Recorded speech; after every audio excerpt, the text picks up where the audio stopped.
Hey there, Boots Owen here. This is the canister out of a Dyson DC47, I believe. It just snaps out. There's a button somewhere up here and you snap this out. I'm going to have a look at cleaning it. This is the filter. Two-part filter by the looks of it, is it? Or is it just one? I'm going to have a look at taking it apart today. If I think about it, if I want to, I'll put it back together, but I'm not sure that I will because I don't need it right now. And I'm storing too many of these things. So I'm just working a broken flat-bladed screwdriver under these tabs here. That's all four of them up. So this should come apart. And it does. I guess you could put the whole thing in the wash. It says wash it under a tap. In the past I've put these straight into the washing machine and it suits them just fine. It's your call if you want to snap it apart, if you want to clean it, if you want to rinse it out and just keep filling it with washing up liquid and rinsing it. That's up to you. Then over to the canister, push this button. It should open this down here. It's full of dust, so I'll take it outside and empty it. So at this point you could wash this. It's got a bit of like crud in the bottom, but whether you do or not is up to you. It's kind of gonna get dirty again straight away. It's up to you. This is what I'm interested in. If you wash this, you'll struggle to get the dirt out. And so it becomes caked inside these little turbine thingies. And is then almost impossible to clean and won't work properly. Now, usually on these things, this part here pulls down and then we get into something further in. Sometimes inside you will see some screws, but on this one I don't see any. But I do wonder if this piece of plastic in here, the grey piece on the inside versus the black piece, I do wonder if that grey piece comes out. There's a gasket here where my fingernail is and one here, so these pieces should come off in stages. And in fact I can see little screws, so I can see screws in there, so I'm going to have to get at it from the other end.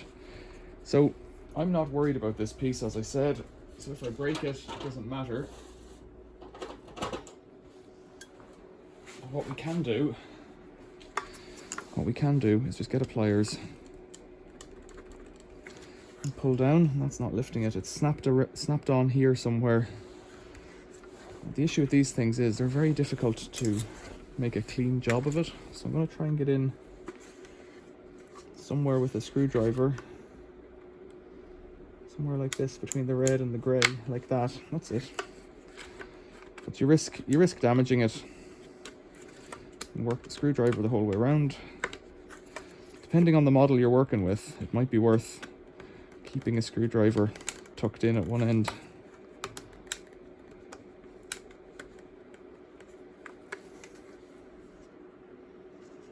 Now I can see screws in here actually, so if I could pull this bit off,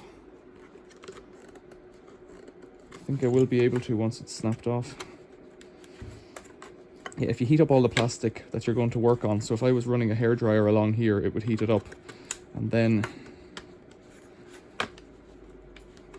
it would be easier to snap off and it might damage it so much. It would give it more flexibility. At the moment I'm out in a workshop that's about 5 degrees and 5 degrees Celsius, so it's pretty chilly.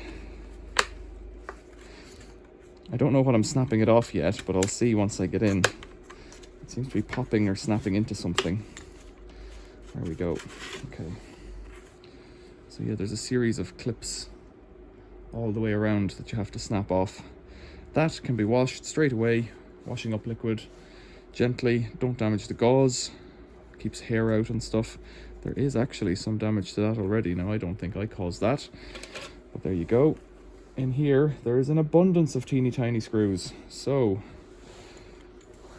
to get them out, what are we going to need? A Torx bit, undoubtedly. So that screwdriver's T10, it's actually T8, so I have to use a little screwdriver bit here. The screws look like this, very small. So I'll take them all out around here next. Okay, and that's the last screw out, I hope.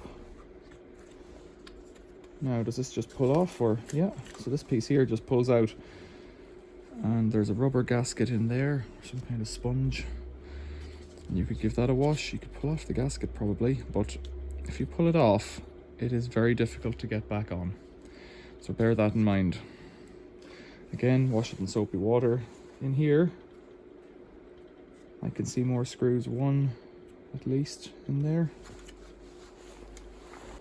So then, looking in here, the next screws are buried right down in there. So I'm going to have to get a Torx bit, and I presume it's 8, and I'm going to struggle to get it to fit down there now. So in their wisdom, Dyson opted for a T8 head, and the screws, if you can see, are buried way down there. So a T8, and there seems to be one in every second gap. Being buried down there like that means you can't get into them with anything like a screwdriver bit, because the fat receiver there will be in the way. So you need a screwdriver that'll fit in there. And of course,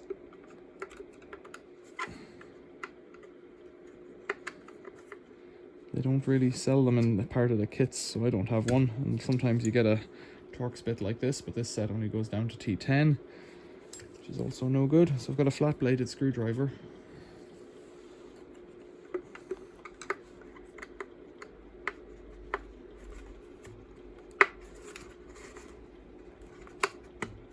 If I feel about, I could push it into the screw head across 2 of the stars like this, and that should get it out. But I might need to file it just into a bit of a sharp point.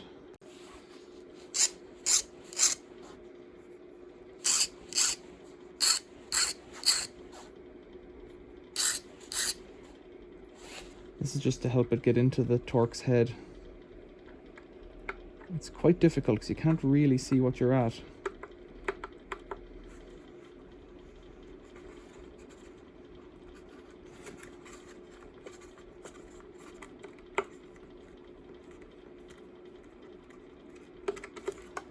Yep, that is working, so I'll work all the way around.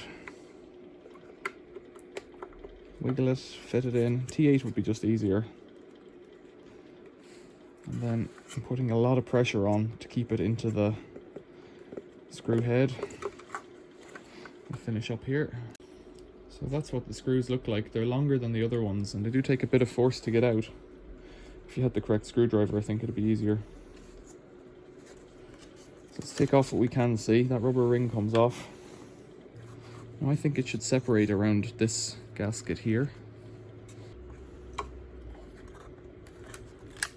Okay, so all I've done here to release it is put a screwdriver in here, somehow pulling it down. Oh, I was pulling on this, of course, not this. Right, well, that's the answer to that. I'm getting caught on this trigger here. There's a spring in there for that, so how can I get that out? It has a little clip, little thing that it's sliding on.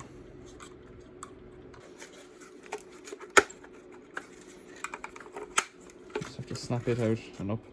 Okay, so that's one ring off. The gaskets remained there. It looks like you don't have to take this apart, but if you do, somehow the spring is hidden in there. This is the bit you have to get really clean, because it's all of this stuff here that if it gets wet, it just cakes up and the thing stops working aerodynamically. Now we've got more screws hidden somewhere else under this gasket, presumably. You can see the gasket here. You can see the gasket actually gets worn out in certain spots.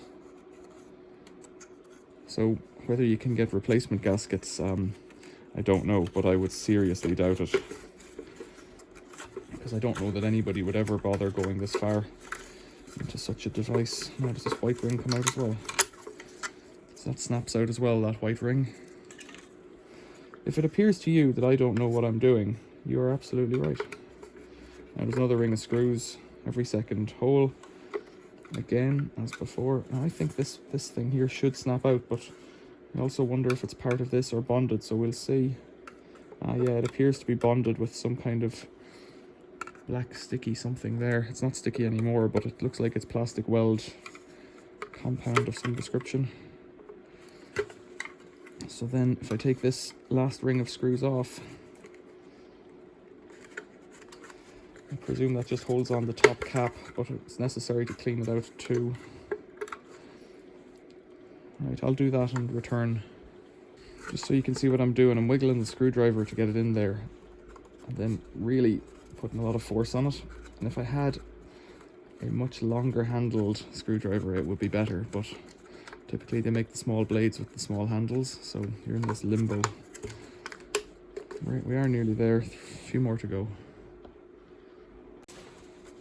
So I think this is the last screw. And if you haven't already, oh no, there seems to be another ring of screws. Let's see what we've got further in. Maybe we're not there yet. If you haven't liked and subscribed to this channel already, you might think about doing that now. The point I was going to make is that, there we go. The point I was going to make, there we go, is that if you clean this, it's going to get dirty again. If you clean this, it's going to get dirty again.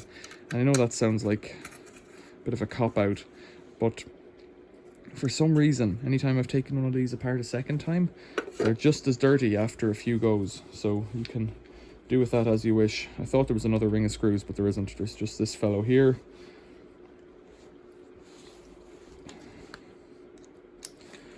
There's just this little fellow here holding on the top plastic.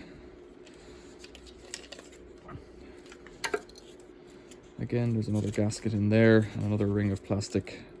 Guys, whether or not you take them right apart is up to you. It's the tubes that really are important to clean.